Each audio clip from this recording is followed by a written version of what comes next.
No final do século XX, um evento mudou completamente o equilíbrio de poder no mundo.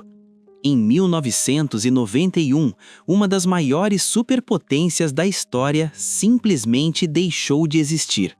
A União Soviética, que por décadas rivalizou com os Estados Unidos na Guerra Fria, entrou em colapso. O que surgiu em seu lugar foi uma Rússia enfraquecida, mergulhada em crises econômicas, conflitos internos e disputas políticas. Durante os anos seguintes, o país passou por um período de caos. A economia entrou em colapso, a inflação destruiu as economias de milhões de pessoas, o crime organizado cresceu rapidamente. Muitos russos começaram a acreditar que seu país havia perdido seu lugar no mundo. Mas foi exatamente nesse cenário de instabilidade que um homem começou uma ascensão silenciosa e improvável ao poder. Seu nome era Vladimir Putin. Hoje, ele é uma das figuras mais poderosas e controversas da política mundial. Mas sua trajetória até o topo começou muito antes disso, ainda nos dias da União Soviética. Vladimir Putin nasceu em 1952, na cidade de São Petersburgo, que na época era chamada de Leningrado. A cidade ainda carregava cicatrizes profundas do cerco de Leningrado durante a Segunda Guerra Mundial.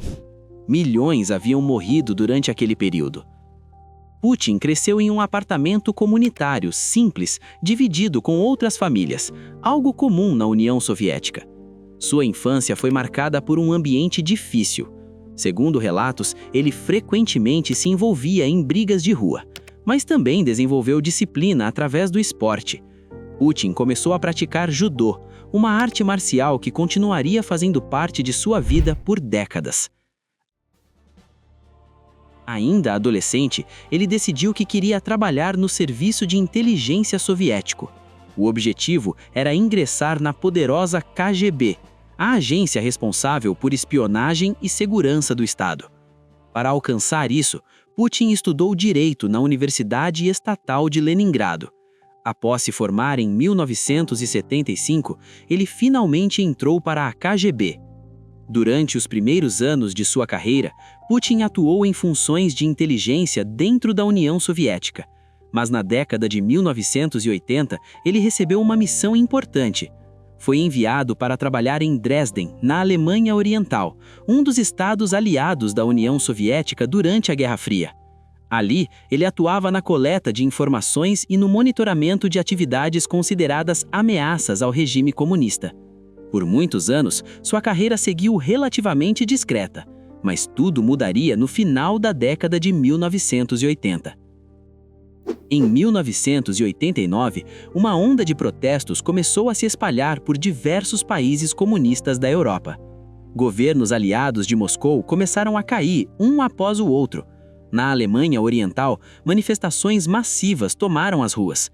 Esse processo culminou na queda do Muro de Berlim, um dos maiores símbolos da divisão do mundo durante a Guerra Fria. Há exatamente meia hora, a Alemanha é uma só nação. Berlim, a capital da nova Alemanha unificada, está tomada pelo povo. Pelo menos 1 milhão de pessoas estão nas ruas e todos querem passar sob o portão de Brandemburgo para celebrar a unidade nacional. À meia-noite foi um delírio. Além do entusiasmo popular, todos os sinos da Alemanha começaram a tocar e os fogos de artifício coloriram a noite de lua cheia. Até agora, nenhum incidente mais grave foi relatado. Houve pequenos confrontos entre grupos de extrema esquerda e neonazistas, mas as agressões foram somente verbais. Apesar da grande multidão e da enorme bebedeira de muitos, a comemoração está sendo pacífica. A nova Alemanha unificada é a menor da história em tamanho, mas é uma superpotência econômica, a economia mais poderosa da Europa e a terceira do mundo, atrás somente dos Estados Unidos e do Japão. No discurso que fez hoje à noite pela TV para os alemães, o chanceler Helmut Kohl disse que essa Alemanha será diferente de todas as outras do passado e que será um país amante da liberdade e da paz. O mundo todo espera que assim seja. Em Dresden, manifestantes chegaram a cercar o prédio onde Putin trabalhava. Temendo uma invasão, ele tentou pedir apoio militar de Moscou, mas a resposta que recebeu foi chocante. Moscou estava em silêncio. O governo soviético já estava perdendo o controle da situação. Esse episódio teria um impacto profundo na forma como Putin enxergaria o poder e o papel do Estado. Poucos anos depois, a própria União Soviética entraria em colapso.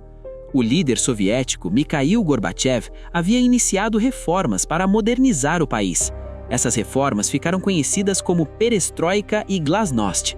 A intenção era reformar o sistema socialista e abrir mais espaço para debate político. Mas os efeitos foram inesperados. A economia piorou. Movimentos de independência cresceram nas repúblicas soviéticas. Em 1991, após uma tentativa fracassada de golpe militar, a União Soviética finalmente se dissolveu. A nova Rússia passou a ser liderada por Boris Yeltsin. Os anos 1990 foram extremamente difíceis para a Rússia. O governo de Yeltsin tentou transformar rapidamente a economia socialista em uma economia de mercado. Essa mudança ficou conhecida como terapia de choque. Empresas estatais gigantes foram privatizadas em um ritmo acelerado, mas grande parte dessas empresas acabou nas mãos de um pequeno grupo de empresários extremamente ricos. Esses homens ficaram conhecidos como oligarcas. Enquanto isso, a maioria da população enfrentava hiperinflação, desemprego, queda drástica no padrão de vida. Muitos russos sentiam que o país havia perdido sua força e sua estabilidade. Era nesse contexto que Putin começava sua carreira política. Após deixar a KGB, Putin voltou para São Petersburgo. Lá, ele começou a trabalhar com o prefeito da cidade, Anatoly Sobchak. Putin atuava como responsável por relações internacionais e investimentos. Apesar de não ser muito conhecido publicamente, ele ganhou reputação como um administrador disciplinado e extremamente leal. Essas características chamaram a atenção de políticos em Moscou. Em 1996, Putin foi convidado para trabalhar no governo central russo. Essa mudança marcaria o início de sua rápida ascensão. Nos anos seguintes, Putin subiu rapidamente na hierarquia política. Ele ocupou diversos cargos importantes dentro do governo. Em 1998, foi nomeado chefe da FSB, a agência que substituiu a antiga KGB. Isso o colocou no centro do aparato de segurança do Estado. Pouco tempo depois, ele também se tornou secretário do Conselho de Segurança da Rússia, mas sua maior oportunidade ainda estava por vir.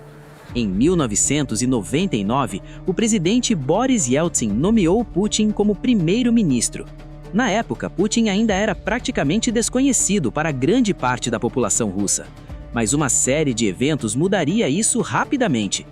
Explosões em prédios residenciais em várias cidades russas causaram centenas de mortes.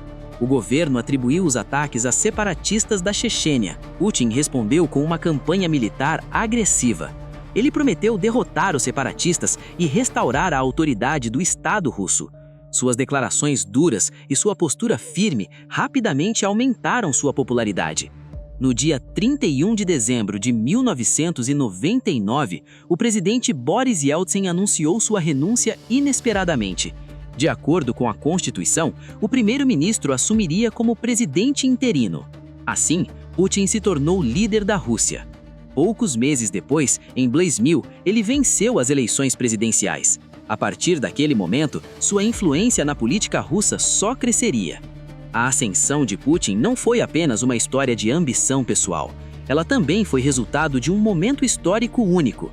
Uma Rússia enfraquecida, uma população cansada do caos e um líder que prometia restaurar ordem e estabilidade.